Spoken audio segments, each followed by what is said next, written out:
Samedi 11 octobre 2014, Madame, Messieurs, bonsoir et merci de votre fidélité. Bienvenue dans ce journal. À la une de l'actualité, des centaines de personnes ont assisté ce samedi aux funérailles de l'ancien président à vie d'Haïti, Jean-Claude Duvalier, chanté à Saint-Louis-de-Gonzague. Des représentants du président Martelly et du premier ministre Laurent Lamotte ont assisté à la cérémonie, de même que des membres de l'élite haïtienne, d'anciens dignitaires de son régime et des anciens présidents Prosper Avril et Boniface Alexandre. Le célébrant principal de la messe, Père Antoine Obsidian, communément appelé Père Sico, a salué le départ d'un visionnaire qui voulait du bien pour son pays. Ancien secrétaire d'État Duvalier, l'avocat et homme politique Osner Févry regrette que ce dernier n'ait pas eu droit à des funérailles nationales. L'organisation du peuple en lutte a commémoré vendredi le 10e anniversaire du décès d'un de ses membres fondateurs, Gérard Pierre Charles. Ils ont salué la mémoire d'un éminent dirigeant politique, un intellectuel et un homme très combatif. Signature vendredi à Port-au-Prince d'un protocole d'accord entre le Conseil électoral provisoire et le Conseil national électoral de l'Équateur, portant notamment sur le respect de l'indépendance des deux pays et de la solidarité entre les deux institutions. Restez branchés pour le développement de cette titre et de bien d'autres.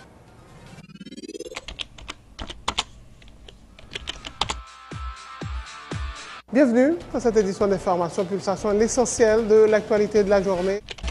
Merci de votre fidélité. Bienvenue dans ce premier numéro de Pulsation Week-end.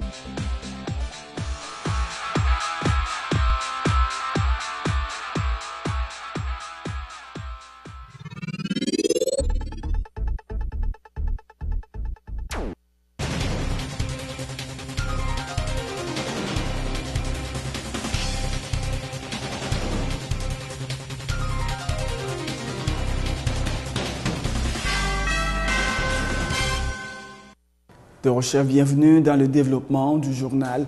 Les funérailles de l'ancien président à vie d'Haïti, Jean-Claude Duvalier, décédé le 4 octobre dernier, ont été chantées ce samedi chez les frères de Saint-Louis-de-Gonzague à Delma. Une cérémonie privée à laquelle ont notamment pris part des membres de l'élite haïtienne, les anciens présidents Prosper Avril et Boniface Alexandre, ainsi que d'anciens dignitaires de son régime. Jean-Claude Duvalier a été présenté comme un président progressiste qui accordait beaucoup d'importance au secteur agricole et à la classe paysanne par le célébrant principal, le Père Antoine Obsidian, communément appelé Père Sico. Il a également salué en Jean-Claude Duvalier un visionnaire qui voulait du bien pour son pays. L'homme descendant paisiblement dans son cercueil est un père que le cœur m'a donné. Les circonstances de notre rencontre m'ont appris à connaître et à aimer le chef d'État qui était son Excellence, Monsieur le Président Jean-Claude Duvalier. Le président qui, piqué d'une vive curiosité, tenait à venir voir, constater par lui-même ce qu'est le communisme, son expression sociale, la puissance de son idéologie, sa perfection par un prince catholique. Nul n'ignore ce que signifiait être communiste sur le gouvernement du président François Duvalier. Je lui dis comprendre que l'avenir de ce pays ne peut se construire sans une participation active et réelle du paysan. La paysannerie tient l'économie haïtienne en otage. Les pulsions doivent venir du secteur agricole. Nous sommes un pays sous-développé parce que nous sommes mentalement pauvres. Notre pauvreté n'est pas un accident et j'ai compris que pour changer les choses, il faut un homme nouveau. Car, comme le disait Albert Einstein, si tu cherches des résultats distincts, il faut changer de méthode, de stratégie, de technique et de tactique. J'ai alors réalisé que l'investissement social devrait précéder l'investissement économique. Je suis comprendre au président Duvalier que l'investissement étranger impliqué dans une économie inorganisée, inarticulée, pose davantage les inégalités, amplifie les tensions sociales, accentue la pauvreté. Mon ami et mon frère, le président Jean-Claude Duvalier, je me permets de rejoindre dans cette circonstance les phrases de Doris Musset. la vraie mort n'est pas mourir. C'est faire de la raison de vie. Mourir, ce n'est pas finir, c'est continuer la vie autrement. Un être humain qui s'éteint n'est pas un mortel pour finir, c'est un immortel. Permettez-nous de reprendre pour vous, Excellence, la phrase dite par votre père avant de mourir au ministre Max Antoine. Vous resterez le président le plus regretté, le plus disputé, parfois le plus détesté, mais jamais. Servez de dire à sa façon, je ne suis pas de ceux que l'on aime. L'ambassadeur d'Haïti en République dominicaine, Fritz Sinéas, qui a également servi du temps de Jean-Claude Duvalier, a rappelé que l'ex-dictateur était l'un des premiers à avoir reconnu ses erreurs à son retour d'exil en janvier 2011. Fritz Sinéas a aussi souligné que c'est Jean-Claude Duvalier qui avait mis en place les structures légales de l'instauration des partis politiques et de la fonction du Premier ministre devenu chef de gouvernement. Jean-Claude Duvalier n'a jamais publiquement déclaré telle erreur, telle faute commise durant son passage aux affaires de l'État avait été celle de collaborateurs empêchés, de partisans zélés. Contrairement à ce que la presse reproduit parfois, il avait publiquement accepté ses erreurs et s'était excusé auprès du peuple. À son retour en Haïti, le 16 janvier 2011, quoi qu'il soit, quoi qu'on puisse dire pour et contre Jean-Claude Duvalier, on est forcé de convenir dans cette foule de libelles, de diffamation et de critiques, aussi bien de d'éloges et d'apologies relative au 9e président d'Haïti, dont nous saluons ce matin le départ des émotions. On ne voit d'un côté qu'une partialité scandaleuse dictée par la passion, et de l'autre, des loin, des différences outrées. La vérité se trouve étouffée sous l'exagération de l'enthousiasme, de la haine ou de la menace. On répète souvent que les hommes politiques valent beaucoup plus parce qu'ils ont tenté que pour ce qu'ils ont fait. Il est bon de rappeler ici, à titre d'exemple, que le président Jean-Claude Duvalier est le premier à avoir mis en place des structures légales pour l'instauration des partis politiques en Haïti, de la fonction du Premier ministre, devenu chef de gouvernement. Sous ses épaules sont tombées de nombreuses charges, de nombreuses fautes qu'il n'avait pas commises, dont la responsabilité correspond aux maîtres de la flatterie et de l'intrigue, qui profitèrent de sa jeunesse et de sa bonne foi, vouant les passions naturelles de l'homme, il est intensément les joies de la vie. En marge de la cérémonie, l'avocat et homme politique Osner Févry a déploré que l'exécutif n'ait pas jugé bon d'organiser des funérailles officielles pour Jean-Claude Duvalier. Pour Maître Févry, les obsèques de l'ancien président à vie marquent le début du réveil de ce qu'il appelle la majorité silencieuse. C'est une cérémonie côté le peuple haïtien, les rendre des hommages à la fois populaires et une cérémonie en même temps nationale à président Jean-Claude Duvalier comme dernier hommage. Si je suis un journaliste, un journal demain matin, je vais comme titre les funérailles nationales et populaires au président Jean-Claude Duvalier officiellement données. Ou bien le début du réveil de la majorité silencieuse, ou bien comme on a dit, les classes moyennes sociales et politiques conscientes de la République ont participé à cette cérémonie. Et volontairement, sans que ce n'est pas le monde qui était forcé, ils ont rendu un dernier hommage à l'ancien président. Nous regrettons que tu aies des atermoiements qui fait que le pas une cérémonie officielle ou bien nationale que tu mérité. Nous comprenons la position du chef de l'État qui dit qu'il ne peut pas polariser la société. C'est vrai, mais tu dois gagner suffisamment de cohérence idéologique pour que le jour même de la mort, tu aies une décision que tu prends pour ces funérailles, tout en comprenant la douleur de ceux qui étaient victimes des dérives du régime. Moi-même, je parle avant là, je suis secrétaire d'État sous gouvernement, mais moi-même, en 80, je mettais un nombre de journalistes qui étaient exilés. Cependant, je comprends qu'à l'intérieur de tout régime, parfois, il y a des courants forts, puissants, et quand pile monde qui était victime, qui l'a tout aujourd'hui, mais ils ont compris qu'à un certain moment dans l'histoire, il faut des hommes d'État capables de transcender par des actes de courage, par des actes qui saisissent le momentum, et particulièrement le momentum historique. Je déplore deux bagailles. Du côté du gouvernement, au moins, on doit envoyer service protocole là pour organiser, même si on n'a pas de venir. Deuxièmement, du côté de gens qui famille, on doit un drapeau bleu rouge sous cercueil Jean-Claude Duvalier. Et c'est peut-être ça, nous-mêmes, nous porter le symbole du drapeau qui a été le drapeau du fondateur, le noir et rouge, parce que le drapeau, ce n'est pas le drapeau des Duvalier, le drapeau historique de ceux qui ont prôné le courant que Jean-Claude Duvalier te représentait, c'est le premier drapeau national haïtien, le noir et rouge. Dans le même registre, les dirigeants et sympathisants de l'Organisation du Peuple en lutte ont commémoré vendredi 10 octobre le 10e anniversaire de la mort de l'ancien coordonnateur et membre fondateur du parti Gérard Pierre Charles.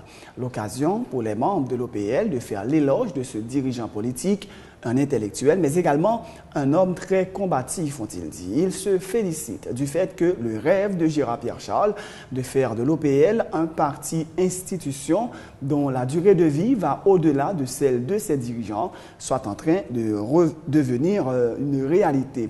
Tour à tour, Harry Masson et Sauveur Pierre-Étienne, respectivement coordonnateurs à l'organisation et coordonnateur général de l'OPL.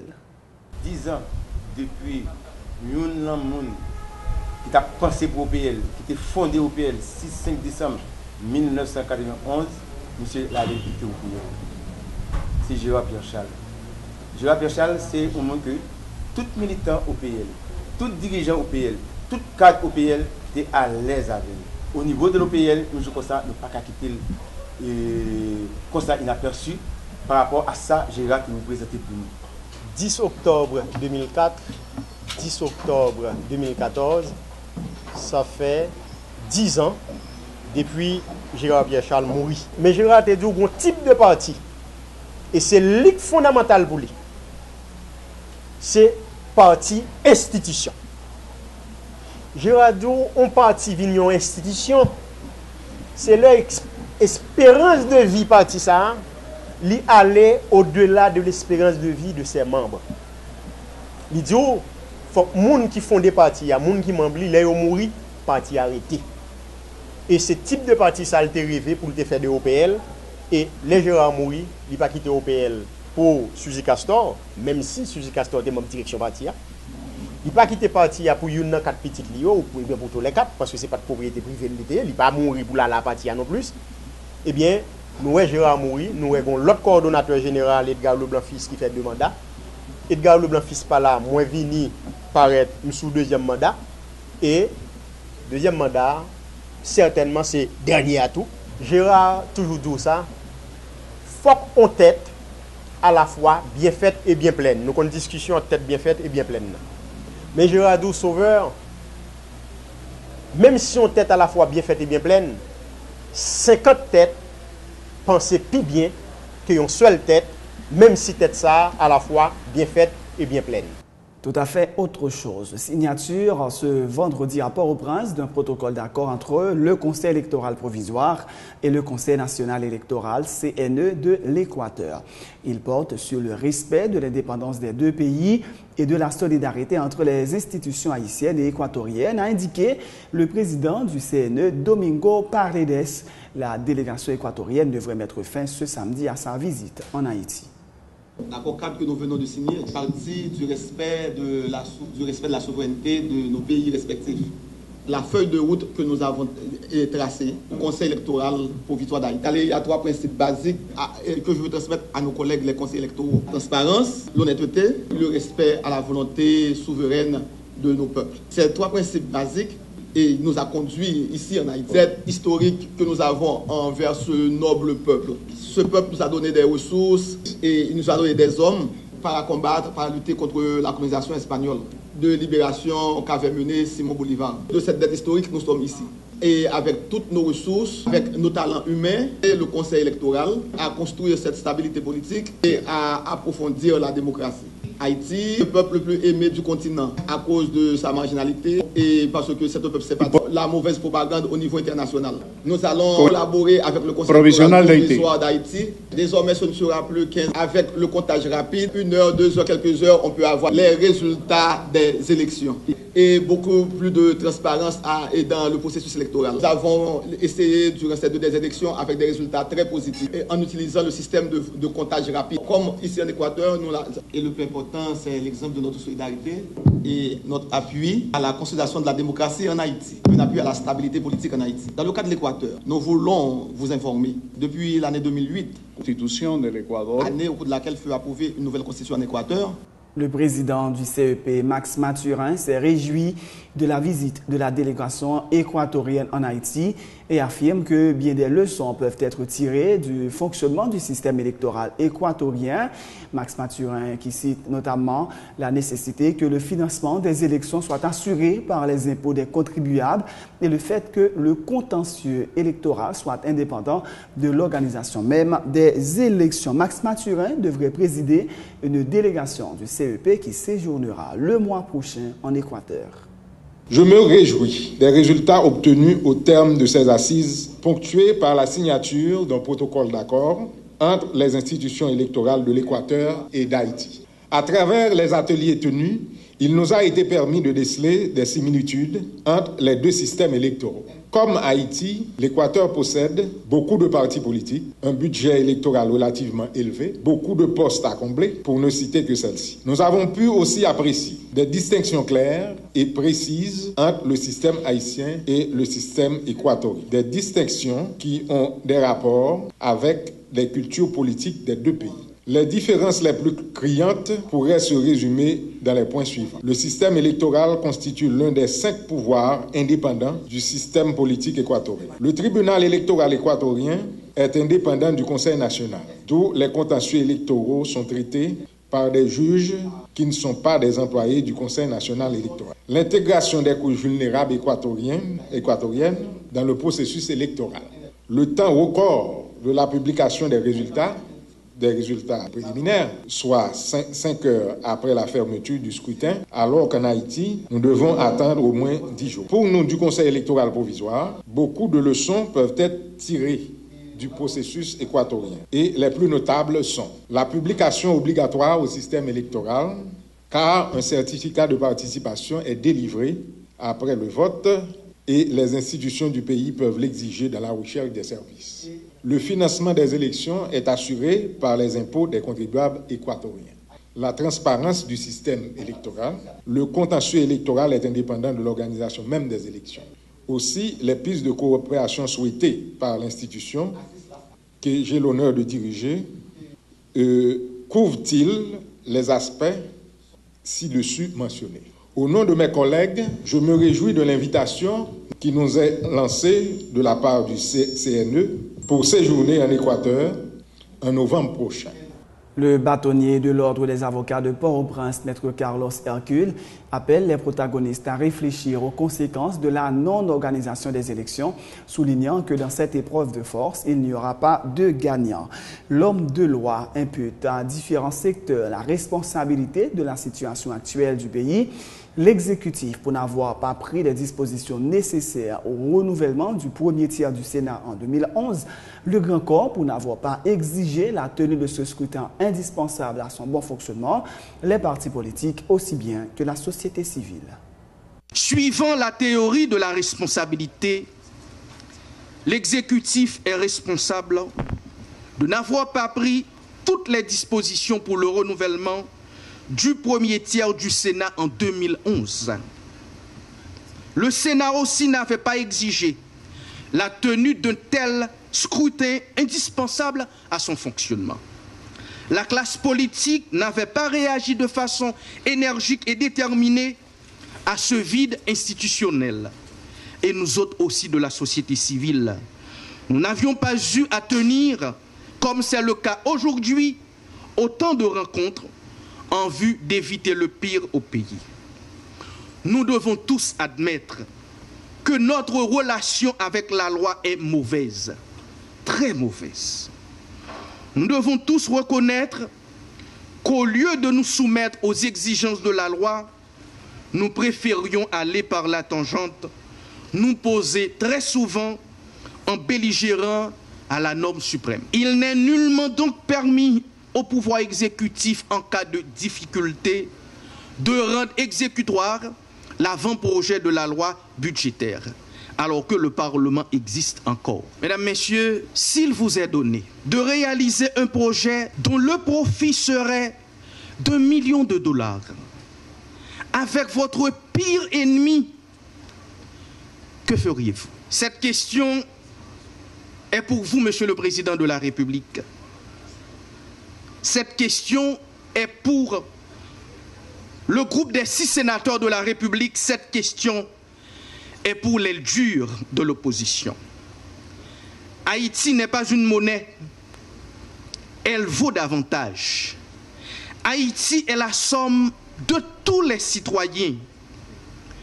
Ayons donc un peu d'égard à son sujet. Si rien n'est fait de raisonnable, avec sincérité, au 2e lundi de janvier 2015, nous serons 10 millions de victimes, car dans cette épreuve de force, dans cette catastrophe qui s'annonce, il n'y aura pas de gagnant. Des responsables d'organisations syndicales continuent de tirer la sonnette d'alarme sur les conditions de travail dans les usines en Haïti. Ils exigent un salaire minimum de 500 gourdes en vue de subvenir à leurs besoins et renouveler leur force de travail. Ils appellent par ailleurs les travailleurs haïtiens à intégrer une organisation syndicale pour mieux défendre leurs droits et leurs intérêts. Tour à tour, Noisimon, Jean-Franck, Marie-Louise Lebrun de la CTH et Similien Hernanès du MSH. Nous parlons de travail décent. Nous entendons que si mon travail, il faut que le travail ça lui-même est capable de répondre à l'obligation de mon une conseil de entreprise qui prend malin plaisir côté à utiliser des gaz à effet de serre. Quand on vient joindre que il pas tenu compte de santé ouvrier, ça pas dit mon rien que ouvrier lui-même li affecté, il vient malade. Une fois que ouvrier pas travailler encore, il mettez d'accord, il mettez à la porte, côté prend l'autre monde il remplacer. Mais dans ce sens, nous, en tant que des responsables syndicaux, nous disons que faut que nous ayons même bon côté parle, capable de permettre que les vivent beaucoup mieux dans le travail et puis dans un environnement qui est beaucoup plus propice. C'est même ça, nous ne pas prendre la rue. Ce n'est pas pour rien nous ne pas prendre la rue. Nous décidons de faire une autre qualité de bagaille. Nous décidons de mettre nous ensemble pour nous lever voix nous, pour nous dire gouvernement, l'État haïtien, qui joue nous-mêmes, nous avons dit. Nous, nos pays, nous vivons tant que monde, nous-mêmes travailleuses. C'est pour nous lever camper, pour nous organiser nous. C'est ça nous-mêmes syndicalistes nous disons. Nous disons aujourd'hui à venir entrer dans le syndicat pour défendre les droits. C'est normal. Nous comprenons en Haïti, il y a bouche syndicat. Nous disons vive liberté syndicale. Il faut nous avoir droit pour nous parler, pour nous défendre tête nous. Cette organisation qui est rassemblée ici aujourd'hui, nous avons un seul objectif. C'est arriver comment, un jour, en Haïti, nous sommes capables d'arriver, quand tout l'autre pays, arriver à gagner un travail qui est normal.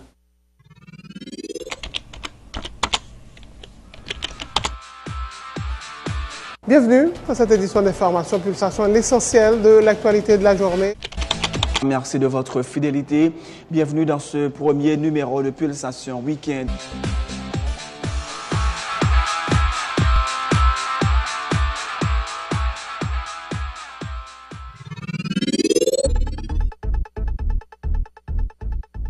C'est la fin de ce journal, Madame, Messieurs, mais juste avant de vous quitter, voici le rappel des titres.